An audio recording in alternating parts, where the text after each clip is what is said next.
तो शुरुआत करते हैं सबसे पहले सेक्शन की, सेक्शन 234A। ये बात करता है interest when return is not filed और return is not filed on time. हम सब जानते हैं हमें रिटर्न फाइलिंग मैंडेटरी है, और ये रिटर्न अगर टाइम पे नहीं भरा या फिर आपने रिटर्न ही नहीं भरा तो ऐसे केस में आपको इंटरेस्ट लगता है। सर कितना इंटरेस्ट लगता है? 1% फॉर एवरी मंथ और पार्ट ऑफ द मंथ। कब से कब तक? फ्रॉम द ड्यू डेट, जब से रिटर्न भरना चाहिए था, से लेकर के अगर फ्यूचर में रिटर्न भर दिया till the date return is filed, future में अगर रिटर्न नहीं भरा तो till the date assessment is done. Right तो चलिए वापस से, अगर एसएससी ने रिटर्न ही नहीं भरा या फिर रिटर्न लेट फाइल किया तो इंटरेस्ट लगेगा। इंटरेस्ट कितना लगेगा? 1% फॉर एवरी मंथ और पार्ट ऑफ द मंथ। ठीक है, यानी मान लीजिए अगर 2 महीने 4 दिन हुए हैं लेट, तो ऐसे केस में 3 मंथ्स का इंटरेस्ट लगना चाहिए। ओके सर, कब से कब तक का इंटरेस्ट लगेगा? फ्रॉम द ड्यू डेट, जब से भरना चाहिए था, से लेकर के अगर एक्चुअली रिटर्न फाइल किया तो till the date return is filed. अगर रिटर्न फाइल किया ही नहीं तो जब तक असेसमेंट नहीं हो जाता तब तक ये इंटरेस्ट लगेगा। इंटरेस्ट किसके ऊपर लगेगा? On the tax payable. Yes और नो? अच्छा जी, एक बात आपको मैं बात बता दूं, जब भी आप इंटरेस्ट कैलकुलेट करते रहेंगे for the purpose of section 234A, 234B और 234C, जो आपका टैक्स पेएबल है उसे राउंड ऑफ किया जाता है लोअर साइड। जो टैक्स पेएबल है वो क्या किया जाता है? लोअर साइड राउंड ऑफ किया जाता है। तो ध्यान से सुनिएगा, इंटरेस्ट कैलकुलेशन के लिए लोअर साइड किया जाता है, हालांकि जो टैक्स पेएबल है, राइट, जो टैक्स पेएबल है, ultimate tax payable, not interest, the tax payable has to be with respect to 288A and 288B, उसका राउंड ऑफ 288A 288B के हिसाब से होता है, लेकिन इंटरेस्ट कैलकुलेशन का लिए टैक्स पेएबल जो है ये लोअर साइड कंप्यूट किया जाता है। ठीक है मालिक? So tax payable before interest calculation is rounded off, right, on lower side. Okay sir, तो ये लोअर साइड में क्या किया जाता है? Round of. तो इंटरेस्ट कितना लगेगा? 1% फॉर एवरी मंथ और पार्ट ऑफ द मंथ। अगर रिटर्न फाइल किया next day after the due date till the date return is filed, from the day after the due date of ROI till the date of completion of assessment. yes or no? तो आपका tax payable निकलेगा as per the और summary assessment और regular assessment as reduced by TDS, advance tax, MAT, AMT और relief of DTAA। तो जो आपका tax payable निकलेगा that means tax as per assessment, इसमें से क्या किया जाएगा? माइनस किया जाएगा the tax which is already paid। तो आपका जो नेट टैक्स लाइबिलिटी है उसके ऊपर 1% का इंटरेस्ट क्या किया जाएगा? कैलकुलेट किया जाएगा। While computing interest under 234A, B or C, the tax payable shall be rounded up to the lowest 100. For example, the tax payable come to 23,460, then it shall be rounded off to 23,400. Is that done, मालिक? चलिए फट से देख लीजिए, बड़ा simple था, बड़ा easy था।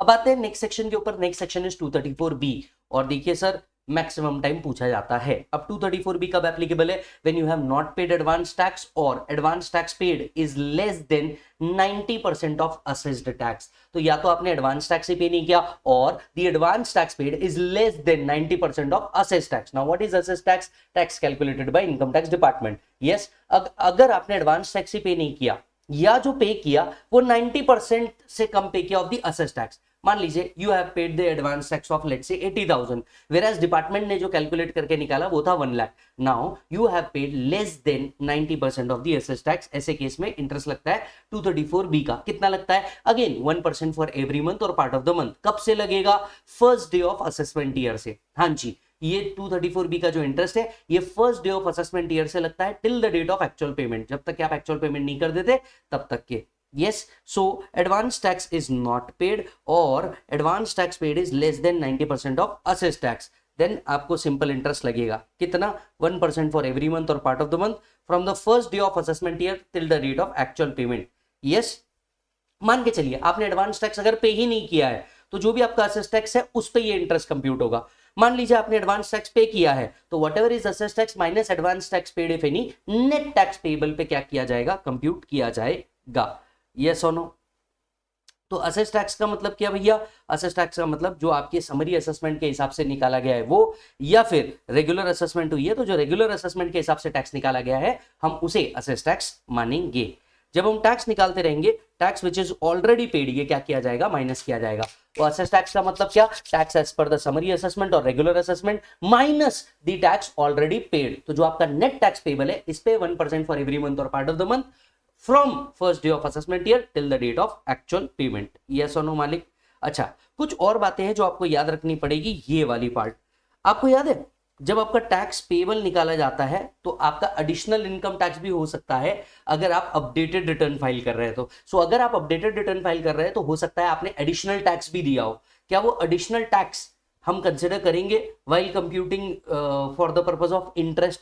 लेट्स से मैंने कुछ एडिशनल टैक्स पे किया होगा, तो क्या मुझे असेस टैक्स में से उसे माइनस करना है? The answer is no, the answer is no. याद रखिएगा, जो एडवांस जो अपडेटेड रिटर्न के साथ आप क्या पे कर रहे हैं, एडिशनल टैक्स पे कर रहे हैं, उसे माइनस नहीं करना है, right? So if interest is reduced, excess interest paid shall be refunded.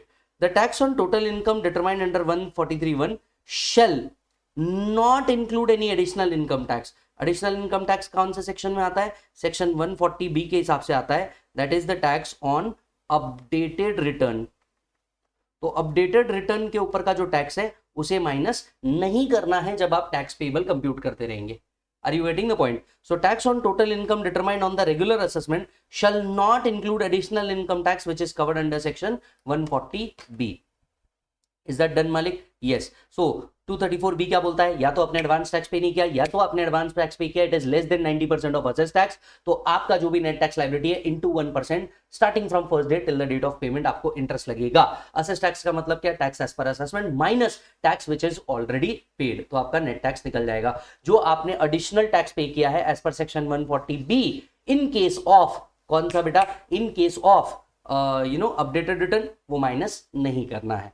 अच्छा जी सर, आगे चल के मान लीजिए रेक्टिफिकेशन, अपील या रिवीजन के अंदर में आपकी लायबिलिटी, टैक्स लायबिलिटी चेंज हुई, तो क्या आपका इंटरेस्ट भी चेंज हो जाएगा? That has to be, yes और no, right? So where as a result of rectification order और order of appeal revision the amount of tax on which interest has been payable has been modified, the interest shall be altered accordingly. तो आगे चल के कभी भी आपकी liability change होती है तो जी हाँ, हम भी हमारा इंटरेस्ट की लायबिलिटी जो है ये चेंज करेंगे। एवरीबॉडी यस और नो, राइट?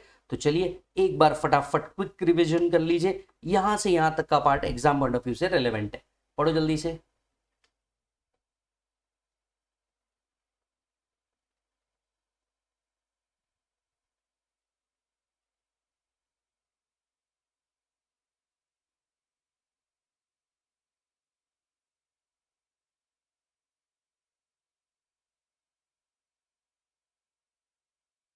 चलिए आते हैं नेक्स्ट सेक्शन के ऊपर। Next section is 234C। 234C का इंटरेस्ट भी बहुत बार एग्जामिनेशन के अंदर में पूछा जाता है। 234C कब एप्लीकेबल है? 234C एप्लीकेबल है अगर आपने एडवांस टैक्स ही पे नहीं किया, या जो आपने एडवांस टैक्स पे किया it is not deferred properly. Not deferred properly का मतलब क्या होता है? चलिए याद दिलाता हूं। एडवांस टैक्स हमें साल में 4 बार पे करना होता है, other then in case of 44AD 44ADA। 44AD 44ADA में साल में एक बार देना होता है 15 मार्च, अदर देन 44AD ADA के केस में 4 बार देना होता है क्वार्टर खत्म होने से 15 दिन पहले। 15 जून, 15 सितंबर, 15 दिसंबर, 15 मार्च। कुछ याद आ रहा है मालिक आपको? राइट? क्वार्टर 1 में आपको 15% पे करना पड़ता है, क्वार्टर 2 के अंदर में 45% पे करना है, क्वार्टर 3 में 75% पे करना होता है, एंड क्वार्टर 4 के अंदर में 100% पे करना होता है। याद आ रहा है मालिक आपको? तो इसको बोला जाता है डिफरमेंट ऑफ एडवांस टैक्स। तो अज्यूम कीजिए अगर आपने एडवांस टैक्स ही पे नहीं किया, या एडवांस टैक्स को जो आपको डिफर करना था आपने वो प्रॉपरली डिफर नहीं किया, तो ऐसे केस में आपको 234C का इंटरेस्ट लगता है। ऐसे केस में आपको 234C का इंटरेस्ट लगता है। कितना इंटरेस्ट लगेगा? अगेन 1% फॉर एवरी मंथ और पार्ट ऑफ द मंथ। लेकिन यहां इंटरेस्ट कैलकुलेशन बड़ा इंटरेस्टिंग है। अगर आप क्वार्टर 1 मिस कर जाते हैं तो सीधा 3 मंथ्स का इंटरेस्ट लगता है, that is 3%। 1% for every month into 3 months, सीधा 3% का इंटरेस्ट लगता है। आप क्वार्टर 2 मिस कर जाते हैं, अगेन 1% फॉर 3 मंथ्स आपको एप्लीकेबल होगा। आप क्वार्टर 3 मिस कर जाते हैं, 1% फॉर 3 मंथ्स डायरेक्टली एप्लीकेबल होगा, और अगर आप लास्ट क्वार्टर मिस कर जाते हैं तो 1% लगेगा एटलीस्ट फॉर 1 मंथ। तो अनलाइक अदर कैलकुलेशन, ये कैलकुलेशन के अंदर में आपको सीधा 3 मंथ्स के इंटरेस्ट लगते हैं for the first 3 quarter, and last month quarter के लिए आपको 1 मंथ का इंटरेस्ट लगता है।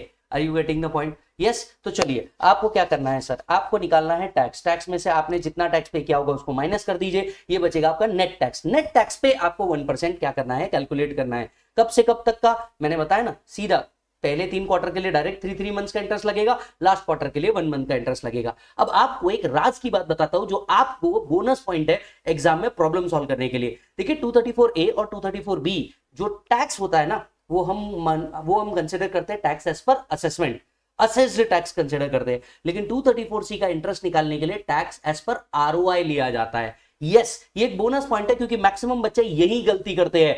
आपको इंस्टीट्यूट बुलाएगी मगर जानेगा नहीं। क्या करना है आपको, 234A 234B में हम जिस अमाउंट पे टैक्स निकालते हैं वो असेस टैक्स होता है, और असेस टैक्स में से टैक्स ऑलरेडी पेड माइनस किया जाता है in the form of advance tax, in the form of TDS, in the form of foreign tax credit, MAT AMT credit if any, बराबर है। लेकिन 234C में आपको टैक्स एज पर आरओआई लेना होता है, टैक्स एज पर आरओआई लेना होता है, इसमें से टैक्स ऑलरेडी पेड माइनस करना होता है, फिर आप मल्टीप्लाई करते हैं into interest and that particular rate.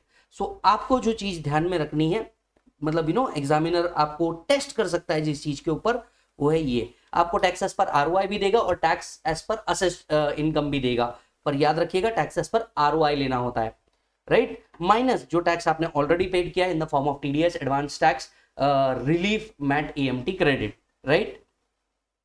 अच्छा जी सर, 1% फॉर एवरी मंथ और part of the month, quarter 1 to 3 interest for 3 months for all installment, and in case of last quarter 1 month interest shall be applicable, yes or no, right।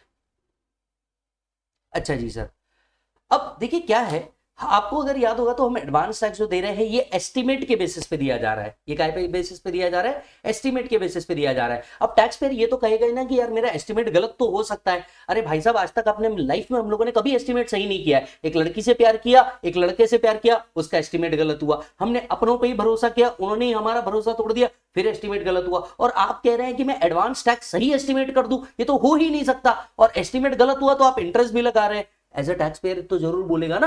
अब आपको क्या समझना है, आपको समझना ये है कि हाँ यार ये हो सकता है कि एस्टीमेट गलत हो जाए, और इसी के लिए कुछ सेफ हार्बर्स भी दिए गए हैं। क्या सेफ हार्बर्स दिए? देखिए क्वार्टर 1 में हमें कितना पे करना था, 15%, एंड क्वार्टर 2 में हमें कितना पे करना था, 45% of the estimated tax liability. अब ये कहते हैं कि देखिए हम आपसे इंटरेस्ट नहीं लेंगे अगर क्वार्टर 1 में you are not paying less than 12% and quarter 2 में you are not paying less than 36%। मतलब 234C का इंटरेस्ट लगेगा ही नहीं अगर क्वार्टर 1 में इंस्टेड ऑफ 15% आप 12% तक पे कर देते हैं, एंड क्वार्टर 2 में इंस्टेड ऑफ 45% आप 36% तक के भी पे कर देते हैं, तो हम मान लेंगे कि भैया आपने सही कंप्लायंस किया और आपके ऊपर इंटरेस्ट नहीं लगेगा। So no interest under 234C shall be levied if assessee paid advance tax up to 12% in quarter 1 and 36% in quarter 2। हालांकि अगर आप इससे नीचे पे करते हैं तब तो इंटरेस्ट कंप्यूट हो जाएगा। ठीक है मालिक। अच्छा जी सर, अगर आपको याद हो तो असेसी 44AD एडीए के अंदर में डिक्लेयर करता है अपनी इनकम को, तो उसको एडवांस टैक्स एक ही बार भरना है 100% 15th ऑफ मार्च। अज्यूम कीजिए अगर उसने 15 मार्च को एडवांस टैक्स कंप्लायंस नहीं किया तो भी उसको एटलीस्ट एक महीने का तो इंटरेस्ट देना ही पड़ेगा। So if assessee who declare the income under the head of PGBP under section 44AD or ADA, then assessee shall be liable to pay simple interest at the rate of 1% for 1 month if advance tax is not paid by 15th of March। अच्छा जी, ये काम की चीज है। कुछ cases में 234C नहीं लगता, मैं आपको बताता हूं कब कब। पहला, failure to estimate capital gain and casual income. देखिए capital gain and casual income कितनी आएगी ये तो किसी को नहीं पता होता, तो इसके एस्टिमेशन के कारण अगर आपका 234C सही कैलकुलेट नहीं हुआ है आप पे 234C नहीं लगेगा। दूसरा, income under the head of PGBP arise for the first time. आपका अगर पीजीबीपी ही फर्स्ट टाइम अराइज हो रहा है तो आपको कैसे पता आपका कितना इनकम आने वाला है, तो 234C नहीं लगेगा। Amount of dividend under section 222A to D, yes. अब आप यहाँ पे A to D जो है इसको आप A to F तक के लेकर के जा सकते हैं क्योंकि आपको एग्जैक्टली नहीं पता होगा, तो यहाँ पे मेरे हिसाब से आप A to D की जगह आप सीधा A to F रख लीजिए तो वो ज्यादा बेटर है। अब मैं ये क्या कहना चाहता हूँ, भैया मुझे कैसे पता चलेगा मुझे डिविडेंड या डीम डिविडेंड मिलने वाला है, ये तो मुझे नहीं पता हो सकता ना, जिसके कारण हो सकता है मेरा एस्टिमेट गलत हो जाए, तो इस केस में आपको 234C नहीं लगेगा। अब मैं आपको बताता हूँ यहाँ पे आपके आर्टिकलशिप में जो आपने सीखा है और जो रियल लाइफ में हो रहा है, जो थियोरेटिकल लाइफ में हो रहा है वो अलग है। अगर आपने देखा होगा जब आप सॉफ्टवेयर के अंदर में सारी चीजें डालते हैं 234C ऑटोमेटिकली आ जाता है और वहां पे कोई ऐसा ऑप्शन नहीं है that capital PGBP arise for the first time, capital gain, casual income, ऐसा कोई ऑप्शन नहीं है। तो होता ये है कि आप actually in real life 234C आ जाएगा, आप पे कर दोगे और बाद में आप क्या करते हो, रिक्वेस्ट करते हो डिपार्टमेंट से बाय फाइलिंग एन एप्लीकेशन कि ये रीजन था, एटलीस्ट मेरा 234C रिफंड होना चाहिए। Are you getting the point? हालांकि इसके लिए डिपार्टमेंट वर्क कर रहा है और इसको सुधारने के लिए वर्क भी चालू है, बट आज के तारीख में तो ये सिचुएशन है ना। आपको क्या करना है, आपको एग्जाम देना है और एग्जाम पॉइंट ऑफ व्यू से 4 चीजें याद रखिए। वो प्रैक्टिकल लाइफ में क्या हो रहा है उसको बाजू रखिए, 4 चीजें आपको याद रखनी है। पॉइंट नंबर 1, अगर आप फेलियर टू एस्टिमेट होता है आपका capital gain, casual income, PGBP arise for the first time and dividend के केस में आपका 234C एप्लीकेबल होने वाला नहीं है।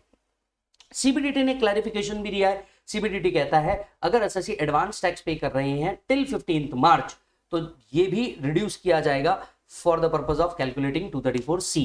तो 234C जब आप कैलकुलेट करते रहेंगे tax as per ROI minus TDS advance tax paid till 15 March MAT credit AMT credit सब माइनस किया जाएगा, नेट टैक्स के ऊपर 1% फॉर रिस्पेक्टिव पीरियड कैलकुलेट किया जाएगा, राइट। तो आपको टैक्स एज पर आरओआई लेना है, ये 3 चीज माइनस करनी है सीबीडीटी सर्कुलर के हिसाब से। एडवांस टैक्स जो आपने पे किया है 15 मार्च तक आप वो भी माइनस कर सकते हैं। आगे चल के एक और बात वही कॉमन वाली, आगे चल के अगर रेक्टिफिकेशन अपील या रिवीजन हुआ टैक्स पेबल चेंज हुआ तो इंटरेस्ट भी क्या हो जाएगा, चेंज हो जाएगा। फिर एक और बात जो आपको पहले भी बता चुका हूं मैं कि आपका for the purpose of calculating interest जो टैक्स पेबल है उसे लोअर साइड राउंड ऑफ किया जाता है, lower side rounded off in multiple of 100।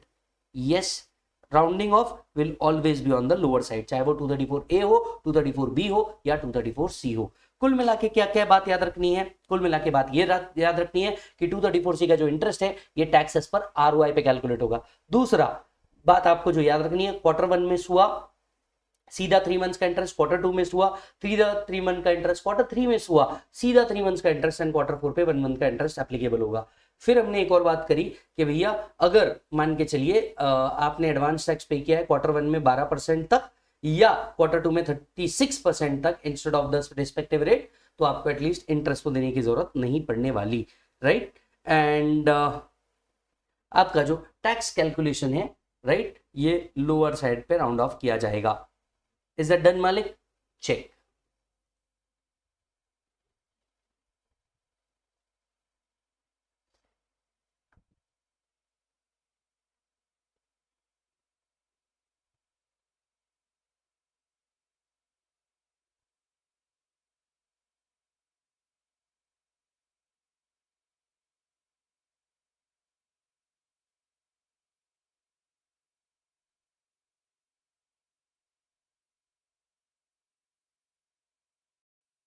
चलिए बात करते हैं नेक्स्ट सेक्शन के ऊपर। नेक्स्ट सेक्शन है 234D। मान लीजिए आपने रिटर्न भरा, रिटर्न में आपने रिफंड क्लेम किया, इनकम टैक्स डिपार्टमेंट के द्वारा समरी असेसमेंट हुआ और समरी असेसमेंट के बाद आपका जो रिफंड है वो आपको दे दिया गया। बाद में आपके ऊपर हुआ रेगुलर असेसमेंट और रेगुलर असेसमेंट में पाया गया कि आपको तो रिफंड जाना ही नहीं चाहिए था, आपको तो रिफंड जाना ही नहीं चाहिए था, पर आपको तो रिफंड चला गया। अब बताइए जो एक्सेस अमाउंट आपको चली गई इस पे आपको क्या इंटरेस्ट देना है? हाँ जी, और ये कहता है 234D। तो मान लीजिए आपका समरी असेसमेंट ने मैं रिफंड दे दिया, रेगुलर असेसमेंट में हुआ पता चला रिफंड देना ही नहीं चाहिए था, जो एक्सेस अमाउंट आपके पास चला गया उसके ऊपर आप वापस से इनकम टैक्स डिपार्टमेंट को इंटरेस्ट देंगे eight the rate of 0.5% per month और पार्ट ऑफ द मंथ। कहां से कहां तक? From the date of granting the refund till the date of completion of assessment, तब के आपको ये पूरा इंटरेस्ट देना पड़ेगा। So if the refund is granted as per 143(1), 143(1) का मतलब क्या हुआ बेटा? Summary assessment. And further on completion of assessment, assessment कौन सी होगी? या तो 143(3) की होगी, या तो 144 की होगी, या तो 147 की होगी, है ना, या तो assessment after search and seizure होगा, as the case may be. If इधर no refund is found due to the government or the excess refund will have to be paid back by the assessee along with the interest of 0.5% per month or part of the month from the date of granting such refund till the date of completion of assessment, till the date of completion of assessment। Clear है मालिक? तो कहां से कहां तक? जब से आपको रिफंड दिया से लेके जब तक असेसमेंट कंप्लीट नहीं हो जाता 0.5% का इंटरेस्ट आपके ऊपर एप्लीकेबल होगा। डन है सर? चेक करो फट से। आते हैं नेक्स्ट सेक्शन के ऊपर। नेक्स्ट सेक्शन है बेटा 244A का इंटरेस्ट ऑन रिफंड। सरकार आपको देगी, क्या क्या क्या, ध्यान से नहीं सुना? हाँ, सरकार आपको देगी, आपके इनकम की बारी है। मान लीजिए सर अगर आपने एक्सेस टैक्स पेमेंट कर दिया, अब आप एक्सेस टैक्स कैसे पे कर सकते हैं? या तो आपका टीडीएस टीसीएस एडवांस टैक्स ज्यादा पे हुआ है, या फिर आपने रिटर्न भरते वक्त आपका सेल्फ असेसमेंट टैक्स ज्यादा पे कर दिया as compare to your tax liability. तो जितना एक्सेस अमाउंट है इसके ऊपर सरकार इंटरेस्ट देगी 0.5% पर मंथ। कब से कब तक देंगी सरकार? डिपेंड अपॉन कौन सा सिचुएशन होता है। So where the refund is due to assessee, अगर रिफंड आपको ड्यू है, राइट, तो गवर्नमेंट पे करेगी 0.5% per month on the amount refundable. अब ये किस वजह से आ रहा है ये इंपॉर्टेंट है। अगर रिफंड आपके ज्यादा एक्सेस टीडीएस टीसीएस या एडवांस टैक्स देने के कारण है, आपने रिटर्न फाइल किया तो first day of assessment year से लेके जब तक कि आपको रिफंड दे देते तब तक के हर महीने के लिए 0.5%। अगर आपका रिटर्न फाइल हुआ है आफ्टर द ड्यू डेट, तो from the date of filing ROI till the date of granting refund आपको क्या मिलेगा, इंटरेस्ट मिलेगा। अगर ये रिफंड है बिकॉज आपने सेल्फ असेसमेंट टैक्स ज्यादा पे किया था, तो ऐसे केस में interest from the date of filing ROI, right, और payment of tax whichever is later till the date of granting the refund. Yes मालिक। अब आपको रिफंड के लिए एप्लीकेशन भी करना पड़ सकता है ऐसे केस में, where the refund arise after an application made by SSC, such interest shall be calculated at the rate of 0.5% for every month और part of the month comprise in the period from the date such application to the date of granting refund. तो मान लीजिए आपने application दी और application देने के बाद आपका रिफंड आ रहा है, तो 0.5% फॉर एवरी मंथ, कब से कब तक, जब तक आपने एप्लीकेशन दिया था से लेकर के जब तक आपका रिफंड क्या हो जाता है, ग्रांट हो जाता है। यस, कुछ केसेस में आपको इंटरेस्ट नहीं मिलेगा। पहला, अगर आपका जो रिफंड है it is less than 10% of the tax as per summary assessment. Summary assessment के हिसाब से जो टैक्स आया था उसके 10% से भी कम अगर आपका रिफंड है तो आपको एटलीस्ट इंटरेस्ट नहीं मिलेगा।